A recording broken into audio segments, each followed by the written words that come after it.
बोलिए लक्ष्मी नारायण भगवान की जय। आइए आज आपको नरसिंह भगवान के जन्म उपलक्ष्य के बारे में बतलाते हैं कि उनका जन्म कैसे हुआ, कब हुआ, कौन से महीने में हुआ। वैशाख मास के शुक्ल पक्षी की 14 को भगवान नरसिंह का जन्म होता है और वो भी शाम को मंदिर में जाकर के भगवान नरसिंह की आरती करनी चाहिए, पूजा करनी चाहिए। और कोई व्रत करता है और व्रत के प्रभाव से व्रत के बाद में आरती करता है, भगवान की पूजा करता है, शाम को 6 बजे के बाद भोजन करता है, नरसिंह भगवान उससे प्रसन्न हो जाते हैं, उसको भूत प्रेत इत्यादियों से निवृत्ति मिल जाती है, उसको परेशान नहीं करते। आइए नरसिंह भगवान के जन्म उत्सव की कथा हम आपको श्रवणपान कराते हैं। राजा कश्यप के हिरण्याक्ष और हिरण्यकश्यप नाम के 2 पुत्र थे। राजा के मरने के बाद बड़ा पुत्र हिरण्याक्ष राजा बन गया, परंतु हिरण्याक्ष बड़ा क्रूर राजा हुआ। 12 भगवान ने उसे मौत के घाट उतार दिया।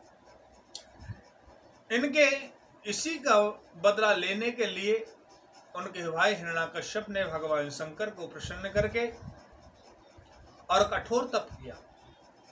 तप सिद्ध होने पर उसने भगवान शिव से वरदान मांगा कि मैं ना अंदर मरूं, ना बाहर मरूं, ना दिन में मरूं, ना रात में मरूं, ना भूमि पर मरूं, ना आकाश में मरूं, ना जल में मरूं, ना थल में मरूं, ना अस्त्र से मरूं, ना शस्त्र से मरूं, और ना मनुष्य के हाथों से मरूं, ना पशु के द्वारा मरूं। भगवान शिव तथास्तु कहकर के अंतर्ध्यान हो गए। यह वरदान पाकर वह अपने को अजर और अमर समझने लगा। उसने अपने को ही भगवान घोषित कर दिया। सब पाठ पूजा भगवान की बंद करा दी। कहने लगा कि आज से भगवान मैं हूं, मेरी पूजा करो, मेरी अर्चना करो। उसके अत्याचार इतने बढ़ गए कि चारों ओर त्राही माम ये होने लगा। और इसी समय उनके यहाँ एक बालक का जन्म हुआ जिसका नाम प्रहलाद हुआ। प्रहलाद के हो जाने पर बड़ा जन्म उत्सव मनाया और प्रहलाद के बड़ा होने पर एक ऐसी घटना घटी कि प्रहलाद ने अपने पिता को भगवान मानने से इनकार कर दिया। घटना यह कि कुम्हार के आगे एक बिल्ली के बच्चे दिए हुए थे और बिल्ली के बच्चे आभा के अंदर अचानक से रह गए और ऊपर से आभा लगा दिया, अग्नि लगा दी। अब वह कुमार ये सोचने लगा कि यदि मेरे हाथों से बिल्ली के बच्चे मर गए तो मुझे कितना अपराध लगेगा। आज वह कुम्हार रो रहा है, विलाप कर रहा है, भगवान को याद कर रहा है। वहां से प्रहलाद जी महाराज निकल रहे थे। उन्होंने पूछा, भैया आप रो क्यों रहे हो? कुम्हार ने बताया, आप तो राजा के पुत्र हो, आप इसमें क्या कर सकते हो? अरे कोई बात है तो कम से कम बताओ तो सही। उन्होंने कहा, मेरी गलती के कारण किसी पात्र के अंदर बिल्ली के बच्चे बैठे हुए थे और उसके साथ में मैंने आभा लगा दिया, बहुत सारे बर्तन रख दिए और ऊपर से अग्नि लगा दी। तो रो क्यों रहे हो? मेरे पिताजी के पास जाओ, इसको सबको समाप्त कर देंगे और बिल्ली के बच्चे को बाहर निकाल लेंगे। प्रहलाद के मन में ऐसी जिज्ञासा हुई। अब जैसे कुमार ने कहा कि प्रहलाद बेटा तेरे पिता कुछ नहीं कर सकते हैं, इसमें कर सकते हैं तो परम पिता कर सकते हैं। आपके पिता के भी पिता हैं, सबके पिता हैं, वह इस काम को कर सकते हैं। प्रहलाद ने कहा, यदि आपके भगवान, आपके परम पिता यदि यहाँ आकर के बिल्ली के बच्चों को बचा सकते हैं तो मैं भी मान लूंगा कि भगवान है। प्रहलाद के मन में भगवान के प्रति निष्ठा जगी और दोनों वहां संकीर्तन करने लगे। धीरे धीरे वह आभा पहले तो हफ्ते भर के अंदर पकता था, आज 2 दिन के अंदर ही पक गया। हिरण्याकश्यप ने देखा कि मेरा बेटा आया नहीं, क्या बात है। ढूंढने के लिए गया, देखा तो कुम्हार के यहाँ जाकर के बैठा हुआ है। पूछा कि तू यहाँ क्यों बैठा हुआ है? पिताजी, मैं बिल्ली के बच्चों के लिए बैठा हुआ हूँ। इसके अंदर बैठे हुए हैं, वो जल गए हैं या बचे हैं, पता नहीं, भगवान जाने। आज हिरण्याकश्यप कहने लगा कि मैं तेरा भगवान हूं, मैं ही पालन करता हूं, तू होता कौन है? भगवान कौन होता है? कहां रहता है भगवान? आज उसको वहां से लेकर के आए, पर फिर भी प्रहलाद जी महाराज वापस उसी के कुम्हार के यहाँ पर पहुंच गए। उन्होंने आभा खोला और धीरे धीरे करके सारे बर्तन वहां से हटाए। एक बर्तन रह गया, विलाप करके वह कुम्हार रोने लगा। ठाकुर कृपा करते हैं तो कर दो। आज मेरे गोविंद ने कृपा करी। जैसे ही लास्ट के समय में जो बर्तन रह गया, जैसे उसको उठाना चाहा, उसमें से बिल्ली के बच्चे निकल करके दौड़ने लगे। आज भगवान पर भरोसा हो गया, प्रहलाद जी को भगवान पर भरोसा हो गया।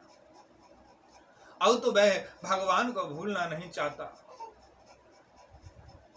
अब तो भगवान के नाम का ही जप करता है। हिरण्याकश्यप कहता है, बेटा मैं तेरा भगवान हूं, परंतु वह इस बात को मानने के लिए तैयार नहीं होता है। हिरण्याकश्यप ने उसे मारने के लिए नए नए लीलाएं की हैं। कभी समुद्र में डाला है, कभी सांपों के सामने डाल दिया गया है, कभी हाथी के सामने डाल दिया। जब कहीं नहीं बचे, कहीं नहीं पार चली, तो आज उन्होंने, वह भी कथा आती है, उनकी बुआ भी आई। उन्होंने पूछा कि भैया परेशान क्यों हो? हिरण्याकश्यप ने कहा, होलिका, ये तुम्हारा भतीजा मेरे शत्रु का नाम लेता है, मैं बड़ा इससे परेशान हूं। आज बुआ भी उनको लेकर के अग्नि के अंदर बैठी है। ब्रह्मा जी के द्वारा उनको एक चुंदरी दी गई थी। आज भगवान की कृपा से भगवान के भक्त के लिए ऐसी अग्नि लगाई गई और ऐसे मेरे गोविंद ने हवा चलाई। ब्रह्मा जी की जो चुंदरी थी उसका वरदान था, जो भी पहन करके बैठेगा वह बच जाएगा। आज उनकी भगवान की कृपा से ब्रह्मा जी की चुंदरी होलिका से उतर करके प्रहलाद जी के ऊपर पहुंच गई। आज प्रहलाद जी महाराज बच गए। आज जैसे ही प्रहलाद जी महाराज बचे हैं, आज सामने खड़े हुए, या तो मैं तेरे को आज समाप्त कर दूंगा, बता तेरा भगवान कहाँ है? आज जैसे ही कहने लगे, पिताजी भगवान सब जगह है, मुझ में तुझ में खड़ा खम्म में, हर जगत में है व्याप्त नारायण। कहाँ है पिताजी? जो आपने खड़ग ले रखा है इसमें भी भगवान है, आपके अंदर भी भगवान है, मेरे अंदर भी भगवान है, और तो और इस खम्भे के अंदर भी भगवान है। ऐसे कहकर के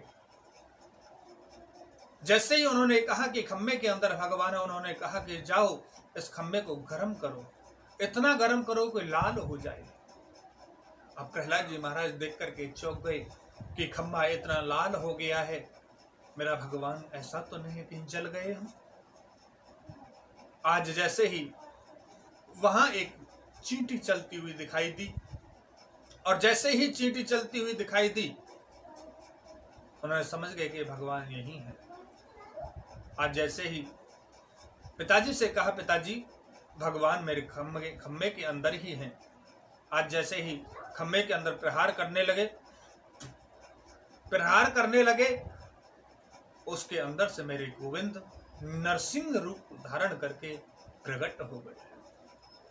आज उसको देरियों में बैठ गए।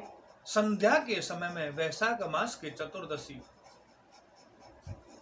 वैशाख मास के 14 के दिन भगवान, वो भी शुक्ल पक्ष की, संध्या के समय प्रकट हुए और उसको अपनी जंघों पर लिटा करके बैठ गए हैं। पूछने लगा कि तुम मुझे मार नहीं सकते, मैंने ब्रह्मा जी से, भगवान शंकर से वरदान मांगे हैं। क्या वरदान मांगे हैं? सारे वरदान उन्होंने समझाए।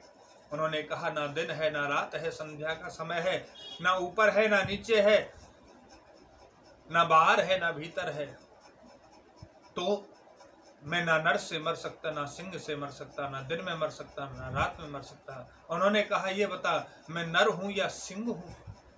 और ना भगवान आप नर हैं ना सिंह हैं।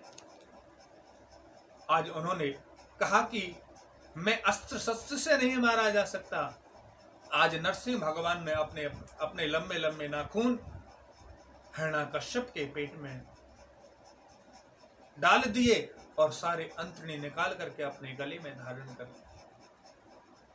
ये गोधूलीपुरम के बेला में मेरे नरसिंह भगवान ने पेट फाड़ दिया।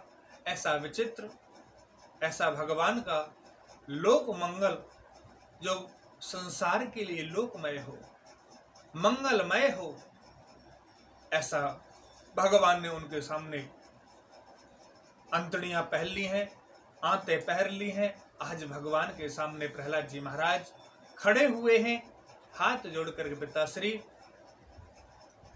भगवान से कहते हैं, प्रभु मेरे पिता को नरक लोक में ना जाए। भगवान कहने लगे, तेरे पिता नरक में, जिसका पुत्र इतना तपस्वी हो, इतना प्रतापी हो, उसके पिता कभी नरक में जा सकते हैं? जो इस कथा को श्रवण करता है उसके समस्त पाप नष्ट हो जाते हैं। जो उनका श्रवण स्मरण करता है, भूत प्रेत इत्यादि नहीं आते उनके पास में, उनके घर में भूत प्रेत कभी नहीं आते। जय जय श्री राधे, जय जय श्री कृष्ण।